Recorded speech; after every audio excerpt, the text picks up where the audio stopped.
Hello, everyone. Happy Thursday. Welcome to Moving the Chains with Ashmere here on Nuts and Bolts Sports. We have an exciting show for two exciting games for the weekend. We've made it to the divisional round, and I'm very excited to have a couple of great guys with me, Jeff, Jordan, and Dominic. I would do the whole last name, but Jordan and Dom's I butcher every time, so I just stuck to first names. That works. Makes sense. But Jordan is a surprise guest. He usually does our NBA podcast. So I'm glad that he came on to talk a little bit about, how he felt last week, what he's projecting for this week. It'll be nice to hear your thoughts. But I think, first of all, we could go to Dom and talk about the Dwayne Haskins signing. I'm wondering how you're feeling about that, what you thought. Yeah, so, whenever we talk about the Steelers, I got to get my paraphernalia. Yeah, so I actually really like the signing of Dwayne Haskins. I was someone who I think Dwayne Haskins still has a high ceiling. I think that he was in a terrible situation in Washington from the moment he was drafted. That team kind of has a little bit of a history of ruining quarterbacks, specifically black quarterbacks. Look at what happened to Robert Griffin III and whatnot. But he didn't have a lot of talent there. Again, not really a good culture there. And then Ron Rivera comes, and he is a good head coach. He is a guy who comes in and brings a good culture. But it was very clear that Ron Rivera did not want Dwayne Haskins. Like, he brought Kyle Allen over from Carolina. They had Alex Smith. It was very clear that, Ron Rivera wanted him. So, it was just kind of a bad situation for Dwayne Haskins. And then also he had some, off the field problems as far as just maturity and things like that. So I think being in a new situation, being with a franchise that, has some good culture, has a good leader in Mike Tomlin, also has talent. Ben is probably going to be there for a year. He can learn from Ben, and then hopefully he's the one that takes the reins. He's better than Mason Rudolph, so that makes me happy. It makes me happy that we have a different option now. But I think Dwayne Haskins still has a chance to be a starting quarterback in the NFL, and I'm happy that he's going to get that shot here in Pittsburgh, because I think with the right situation, and if he matures, he can be the guy. Cool. Yeah. I mean, I was pretty shocked. Does anybody else want to touch on it, Jeff? I like the move as well, for the specific fact that you still have a lot of untapped potential with Haskins. Yes, Washington, when he was drafted, we know Jay Gruden didn't want him. All right. We saw how his rookie year went. We saw how things went this year. Is he still an immature player? We're going to find out. He has the chance to mature before he comes to training camp with the Steelers. He's under a coach who's not going to take the BS from him, but he's also a coach that's got to get things together in his locker room, as we've seen this season. Things that go off the rails emotionally for the Steelers at times this year. So he's got to rein those guys in, whether it was the dancing on the logo and things of that nature. He's got to start. You're going to have a young team. You got to learn to rein them in. So that's going to be the challenge for Tomlin. But definitely, I like the move. It's a win-win. If you got him on the cheap, plain and simple, and worst come to worst, it works out for you. You got a franchise quarterback for the future. Yeah. So you didn't like any of the TikTok dances or anything, I take it? Put it this way. As a coach and a former player, I know when you do anything that another team seems disrespectful, it usually comes back to bite you in the behind. Okay. I'm going to take that as a no. Okay, Jordan, how are you feeling after this weekend? Because I think you were pretty aware that there was a lot of people rooting for the Browns, and in order for them to win, they needed to convert on that fourth down play, which was a little weird in my eyes. But I'm wondering, what was your idea of the game, and, how are you feeling as a Browns fan? Yeah, it was pretty cool to see everyone was rooting against the Chiefs for once. But no, it was a good game. Obviously, came down to the wire. I feel terrible that Mahomes missed a big chunk of it. I never want to see anybody injured by any means. So I would have rather him have been out there. Although that probably would have resulted in maybe a larger deficit for the Browns. But I thought overall they played well. I always say that there's no such thing as any kind of bad playoff experience. And if you really look at it, they really had some bad luck in the first half. That touchdown that they almost had that turned into a touchback with the fumble out of the end zone. They scored that there, and then they get the ball to start the second half. It's a 16-10 game, maybe 19-10. And then if they would go down and score and get, at least 3 points on there, it's still within a touchdown. So I think, they had that in the first half that really changed everything. And then, like you said, it came down to that in there with Henny, that 3rd and 14. he started to run and I thought he was going to get like 5 yards, but then it turns out there was nobody there. So he got 13 and a half. And then the Chiefs, kudos to Andy Reid. He called a great fourth down play, had the Browns off balance, and that was all she wrote. But I think, for people out there who are rooting for the Browns, that's, a heck of a season. Definitely. I don't think people saw them, getting into the playoffs and going into Pittsburgh and playing the way that they did there. And then, going toe to toe with Kansas City for most of the game. So you see, I got the Baker jersey on, obviously. I think he definitely earned it. I think after that bye week, that's kind of the theme that everyone's talking about. They've been playing a lot. They played a lot better since that bye week, especially Baker. He took care of the football. He makes a lot of winning plays, and he's a great teammate. He's the first guy to pick up guys when they get knocked down. He's always celebrating with his teammates in the end zone, whether he threw the ball or handed it off to Chubb or Hunt. So he's definitely a leader and someone that I think has earned the trust of the fans moving forward. Yeah, I definitely agree. The second half of the season was a way better turnaround than it was in the first half of the season. So hats off to the Browns fans. I mean, I was one of those people rooting against the Chiefs just because of my homeland. But that will just roll us into this week's games. So I'm wondering, for each matchup, who do you think is going to score first in the Packers round and in the Chiefs game? Jeff? Okay, so as far as the AFC side, I believe the Chiefs are going to score first. I do believe the Bills are going to put up points. I do believe it's going to be a game where both teams are going to find the end zone. But I don't believe that their offense is going to totally shut down because whether Mahomes plays or not. I believe they have enough playmakers on the outside. They have enough guys that run the ball well. They have a quality offensive line. I think they'll find their way into the end zone. Okay. Jordan?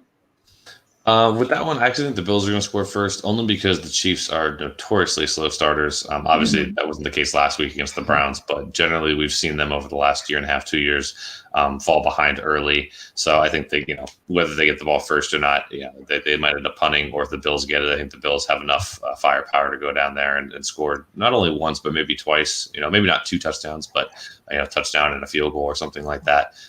By no means does that mean that I think the Bills are going to win, but it means that the Bills are going to get to a little bit better start. Okay, Dom.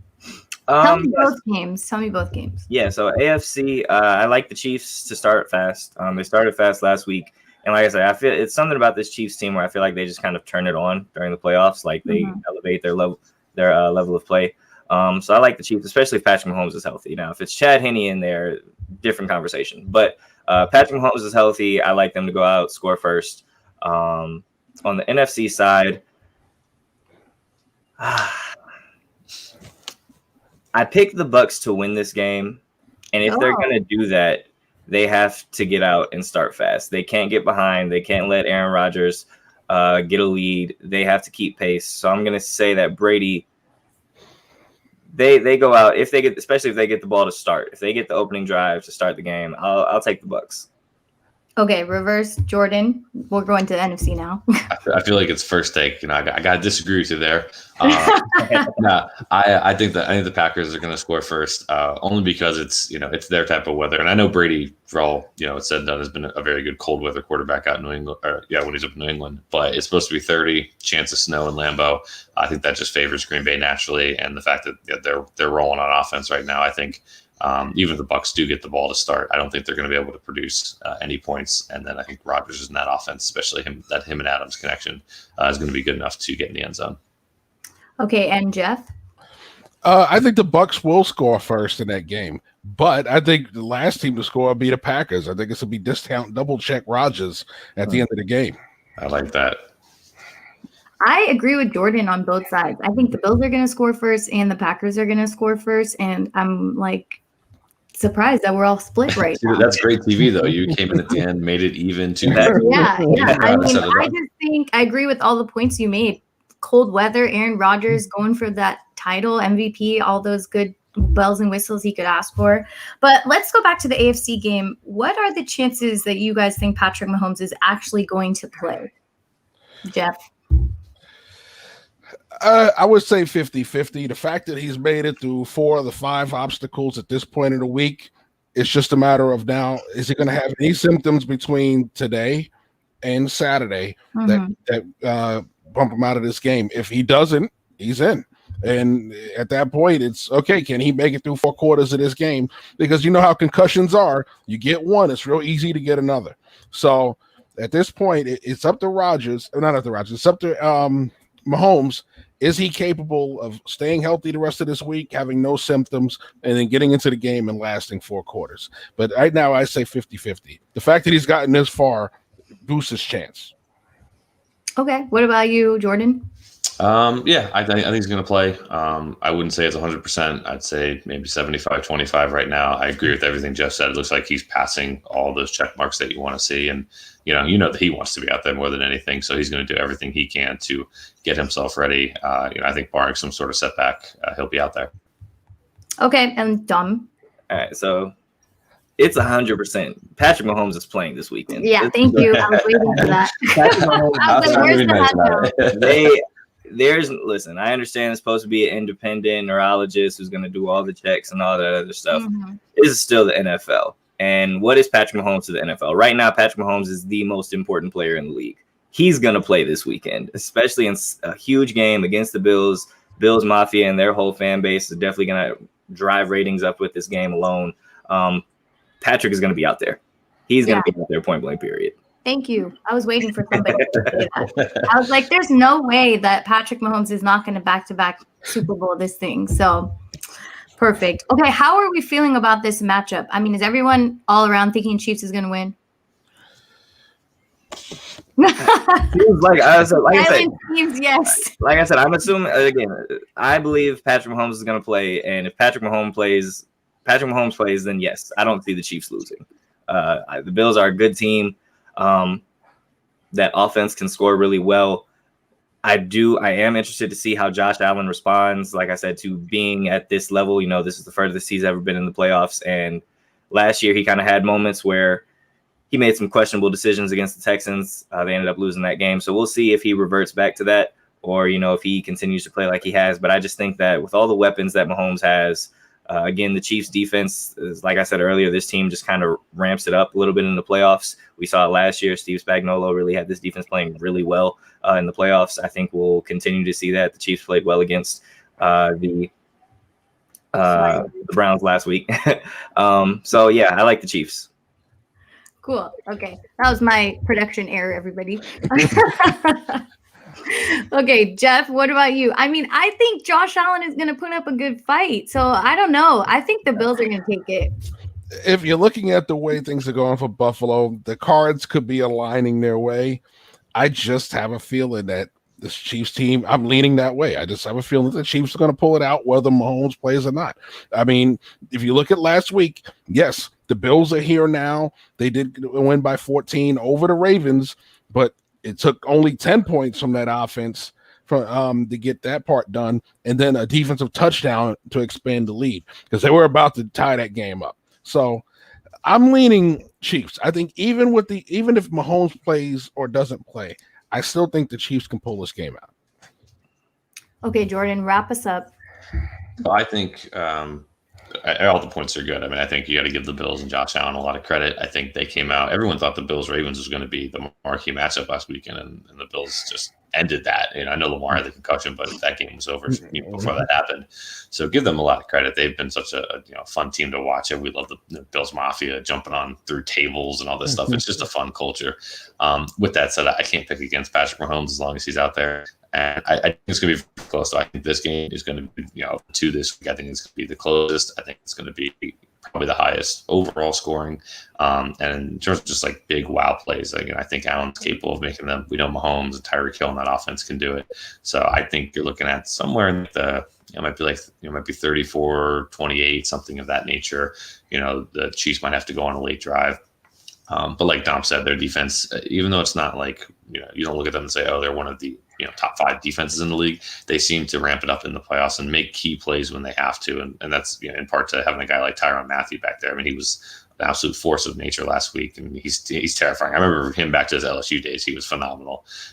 So with him in that defense there, I think they're going to make just enough stops to pull out a win. But I think this is going to be one of those games that we consider definitely one of the best in the postseason. Okay, well, let's compare some of the offensive players. So I made a nice little graphic to see our comparison for, I mean, they both have some pretty good weapons, especially on the Chiefs end. They have a lot of people that can catch the ball, but I just picked these two to keep it simple. These are their season statistics. And so I'm wondering, who do you think is going to play better this week?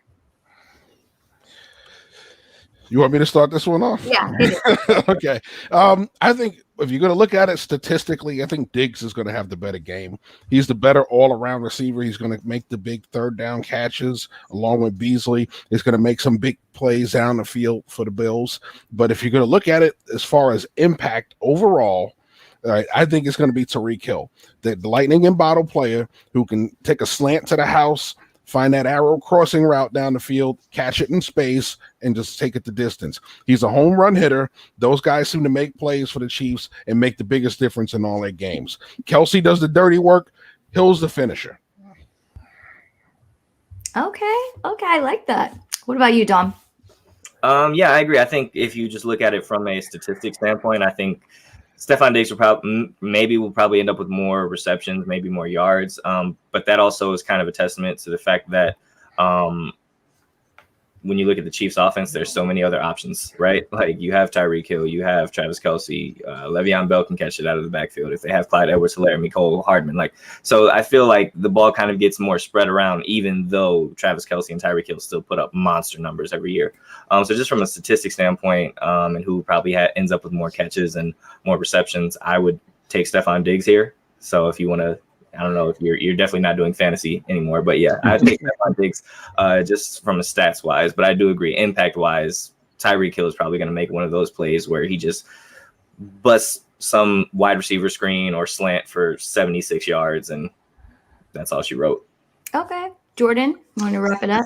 It's tough going last because I feel like I'm just copying the first two guys here. Well, it's because they all did their homework, okay? No. I mean, yeah, absolutely. That's exactly right, and I agree, especially with what Dom said too. Crazy, like Diggs may have more receptions, but Hill can do so many things in that offense. Whether it's take a short bubble screen or a slant, he can go so many yards with it. Or as we saw a lot last week, he was burning the Browns, with the end of rounds and stuff like that. He's so versatile. He can bring him in the backfield, move him in motion. And, not that Diggs can't do that, but that's what Tyreek Hill's known for, is being such a versatile game changer there. So I got to give the edge to Tyreek. He may not finish with as many catches, but he might. He could also finish with like 6 rushes for 80 yards if you're not paying attention to him. Okay, well, I don't want this to go to waste, even though we already talked about the two quarterbacks and how great they are, but a little bit of their their season numbers, just to take a look. They're so close in completion, in touchdown. Like, they're so similar, and I love how this is like the AFC is like the younger generation, right? And the NFC is like the veterans, like been there, done that, and then they're going to face off in the Super Bowl. It's like some type of poetic NFL season we're having. But let's roll over to the NFC and talk about, like I mentioned, our veterans here. Same idea, similar percentages. The only thing that I think Tom has as a disadvantage is he's easier to pick off. You guys can argue that as you'd like, but I think that may be the case. The goats so yeah, let me hear it, Jordan.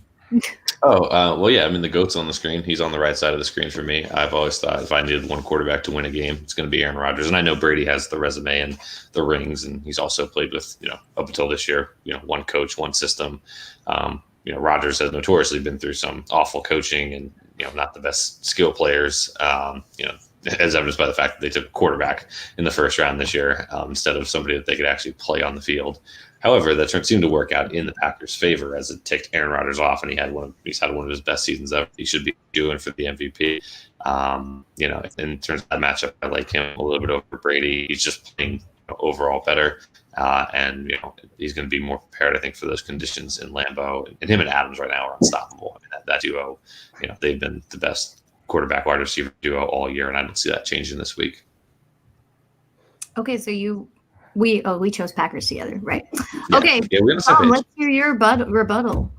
Yeah, so when I look at both of them, it's funny, like looking at Brady's numbers. Brady put up really great numbers, but for some reason, everyone looked at the Buccaneers like they had a down year, which is funny. As far as who I like better, like I said, I think at this point in their careers, Rodgers is the better quarterback. I think Rodgers has always been more talented. Rodgers has been far more talented than Brady has ever been. It's just that Brady has the resume. Like, I saw a breakdown where it's like, if you just take what Brady has done in the postseason after the age of 37, it's still better than like everyone else's career record in the postseason. Brady's ridiculous, and that's kind of why I give him the edge. I think he's motivated to prove that, hey, again, and I said this not too recently that, you know, Brady kind of wants to prove I can win without Bill Belichick. Like, that dynasty wasn't just Belichick. You know, that I was there for a reason, and I have these rings for a reason. And I think he wants to prove that it's more me. And like I said, the legends, man, the GOATs, they have just that internal motivator, like, where they just kind of have a almost psychotic drive and obsession with success. And that's what I feel like Brady has. I feel like that's what's fueling him, and that's why I like Brady and the Bucs this week. Okay, Jeff, you wrap it up. Well, when I look at these two quarterbacks, you look at the stage of the game that they're at. The Bucs had the best thing happen for them last week. Their running game came alive. Their defense made some big plays for them. Took a lot of pressure off of Tom Brady. I think if this game comes down to Brady having to whip it all over the yard to match Rodgers, it's advantage Rodgers. Not that he can't do it, but at this stage of the game with the team that he has, I think there's more and more you put it on that Bucs defense to try and hold against the Packers. They're going to struggle in the second half. This has got to be a game where they have more of the same. Continue to run the football, keep Rodgers on the sideline, and get turnovers when you can, and capitalize with the touchdown and keep it off the field goals. You got to put it in the end zone. You got to put the Packers down. Do not give Rodgers a chance to come back at the end. I agree with that. That was the recipe the first time these two teams played. Like, when you look at what happened the first time the Bucs and the Packers played this year, Packers picked off Aaron Rodgers twice. One of them was a pick six, and then Ronald Jones rushed for over 160 yards in that game. That's the recipe. Yeah. And good for the Buccaneers. Good news is that Devin White is back. He was phenomenal last week. They still have Levante David. They have a really talented defense, and the run game has been getting it going as of recently. So it's going to be a good game. I'm super excited. This to me is the game that I feel like is going to take precedent. I really want to watch this game more than anything. Okay. I just need to ask, did you guys think that Tom Brady played that well last week? He didn't have to. Yeah. It was the whole I know the Saints played so poorly that they capitalized off of that, but I mean, don't you think I just feel like if Drew Brees was in this game, would we be having the same conversation? Like, I think we'd already know that Aaron Rodgers would win, right? If it wasn't the Bucs. So I think that's what I'm trying to get at. The way the Buccaneers won last week is the way the Patriots won their first two Super Bowls. He wasn't throwing for 400 yards a game when they were first winning Super Bowls in New England. They were running the football. The defense was playing stout defense, and he was making timely plays with the football. And that's why Vinatieri was their big hero early in his career, because he would always set them up for that game-winning field goal because they kept it close. So I think the same scenario here. You got to keep it where your running game is going to keep the drives long. It's going to keep that Packers team on the sideline, Packers offense particularly on the sideline, and you got to play defense to the point where you're keeping Rodgers out of the end zone. If you do that, they can have more of the same success we saw in that last week. Absolutely. Okay. I agree with that. Like I said, a lot of hate in these comments right now. And to the Drew Brees point, I feel like here's the difference between Drew Brees and Tom Brady. Drew Brees, no disrespect, he had a noodle arm. Like, it was very clear he was done. Tom Brady, he's like, if you've seen just him throw the ball this year at times, he still has zip on the ball. Like, Drew Brees, a lot of the balls you saw, they were fluttering out there and all that other stuff. Tom throws it and it's still got zip. It's still a spiral. Like, that's what I feel like the difference is. Like I said, Tom is different. You know, it's funny. On Twitter yesterday, Ariana brought me into this exact conversation. Literally, two guys from our group chat, in our basketball group chat, were having this conversation, and her and him, I was like 30 notifications deep. And they brought it to the group chat. And it's funny because you guys are saying the same exact things. And I don't disagree. I think if I had to flip a coin, I would bet my life on Tom Brady and pick him. But I do think the way that Rodgers has played this entire season is just a little bit better. And it goes down to the mobility. And this is a nice little transition. It goes into these two guys. Similar to the Chiefs offense, there were too many people that I could pick from. Like I could have put Cameron Brate here rather than a receiver, but I just stuck to the two most popular and compared their stats from the season just to give everyone an idea. Obviously, Davante Adams is a beast in the end zone, killing it. I mean, the guy is like always open. I don't understand how nobody can ever catch him. And Chris Godwin, I feel like that's Brady's kind of favorite, even though Evans is a little bit bigger. Could disagree. Like I said, there's too many of them. I couldn't put them all on that graphic. So I'm wondering, how do you think these two guys are going to do this weekend? I think that Godwin's going, once again, you talk about the guy that's a volume catcher. I think he's going to have those moments. You talk about Brady who wants to throw the short and intermediate stuff first. He's going to take his shots down the field.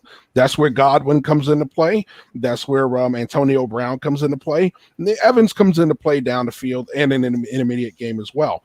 But when you talk about it, I think Adams is going to be the guy that they're going to feature their coverage on. So realistically, I think the guy that has to have the big game for the Packers has to be Marquez Valdes-Scantling. If he comes off big, then I think things open up for Davante Adams. Okay, I like that. Okay, Dom, what about you? What do you think about the receiving core here? Yeah, I agree. I think it's been proven this year. You're just not going to stop Rodgers throwing to Davante Adams. Like you're not going to stop it. Doesn't matter who you put over there. We saw Jalen Ramsey try and do it. He couldn't do it. No one's been able to stop Davante Adams this whole season. It honestly kind of sucks for Davante Adams that Derrick Henry rushed for 2,000 yards this year, because Davante Adams really should end up being the offensive player of the year, and he probably won't because of that.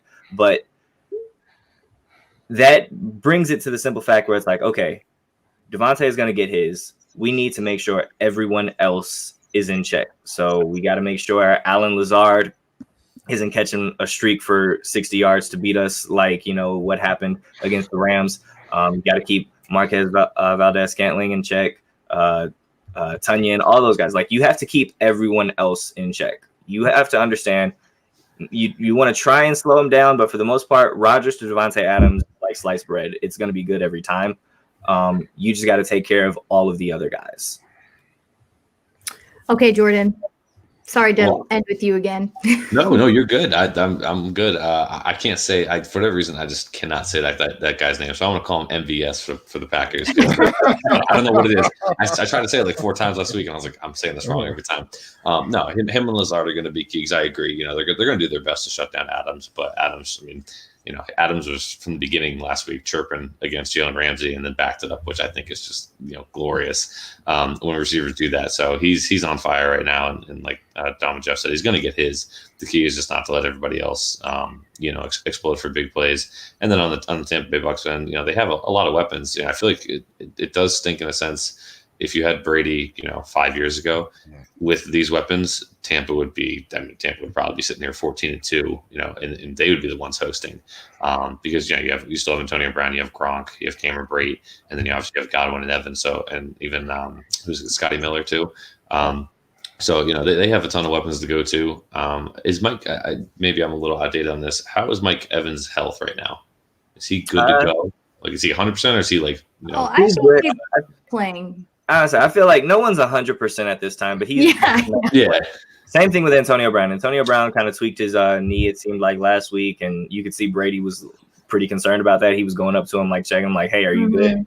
Brown didn't finish the game, but everything seems like, he's going to be playing this week. So I think Antonio Brown tweaked about 2.5 years ago mentally. But that is true. That is true. No, well, I'm saying, like, in terms of, Evans's, health, if he's, close to 100%, it's obviously huge. He's a big play guy, especially in, goal line situations. There's really not a cornerback that you can put on him just because he's got such great size and has the ability to go and get those jump balls. And Godwin's obviously supremely talented too, so it's going to be, it's no easy task for Green Bay. Kind of have to play some of their best football all year, because you don't want to get Brady rolling in a rhythm for him is not good. That is a kind of a bad sign for Green Bay if he gets going in that direction. So they want to put a stop to that early. Okay. I kind of feel like we should have a halftime show because I'm more excited for this game now that I've talked to you guys and that we're evenly split. I'm like, ooh, me and Jordan can come back and be like, we told y'all. Or you guys can come back and do the same. Oh, I'll be tripping on Twitter. Don't worry. If things go my way. Hashtag moving the chains divisional show. Okay. Thanks. Yes, I just made that up right now. Okay, cool. So now we're expecting half split Super Bowl, Chiefs and Bucs and Packers and Bills, right? No, Chiefs and Packers, right? I had Chiefs. Either way, Chiefs are there with. I have Chiefs and Bucs. Okay. I have rematch of Super Bowl one. Got it. Yep, I got Chiefs Packers. I hate to go chalk, but I think in this kind of season, and with the way these teams are playing, I think that's just the right move. Yeah. We're on the same page, Jordan.